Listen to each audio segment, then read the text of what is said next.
Translator's Preface. In this new edition of my translation of the Organon, I have completely revised the text to make it a more exact reproduction of the original. इस नए addition में मैंने organon के अपने translation को पूरी तरह revise किया है ताकि ये ओरिजिनल टेक्स्ट का और भी ज़्यादा एग्जैक्ट और फेथफुल रिप्रोडक्शन बन सके.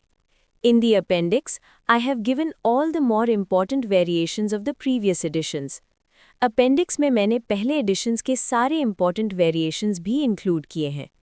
I have also indicated the corresponding views as set forth in the essay on a new principle and the medicine of experience.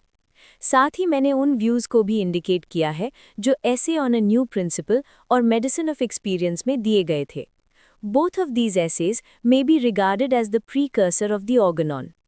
इन दोनों एसेज को ऑर्गनॉन का प्रीकर्सर माना जा सकता है, यानी ये उसका फाउंडेशन फेज थे.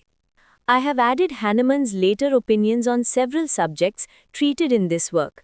मैंने हैनेमन के बाद के ओपिनियंस भी ऐड किए हैं जो उन्होंने इस किताब में डिस्कस किए गए टॉपिक्स पर बाद में डेवलप किए.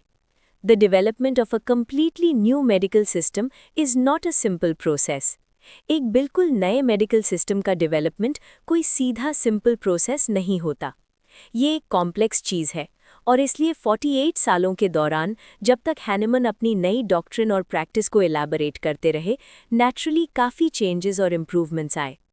His first idea of the homeopathic rule of practice came in 1790 while translating William Cullen's Materia Medica. उनको होम्योपैथिक रूल का पहला आइडिया 1790 में मिला जब वो विलियम कलन की मटीरिया मेडिका ट्रांसलेट कर रहे थे.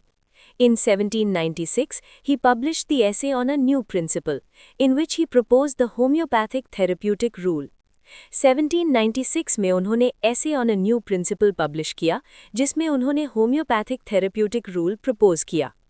At that time, he believed the rule was only of partial application, यानी कुछ chronic diseases में ही apply होता है. 9 years later, in 1905, in the Medicine of Experience, he presented the rule without any limitations. फिर 1805 में Medicine of Experience में उन्होंने इसी रूल को बिना किसी लिमिटेशन के प्रेजेंट किया. This essay contains much of what we find in the first and later editions of the Organon. इस essay में वही आइडियाज़ मिलते हैं जो बाद में Organon के फर्स्ट और लेटर एडिशंस में डिटेल्ड फॉर्म में मिलते हैं. The first edition of the Organon appeared in 1910. Organon का पहला एडिशन 1910 में पब्लिश हुआ. The second edition differed considerably from the first. दूसरा एडिशन पहले से काफ़ी डिफरेंट था.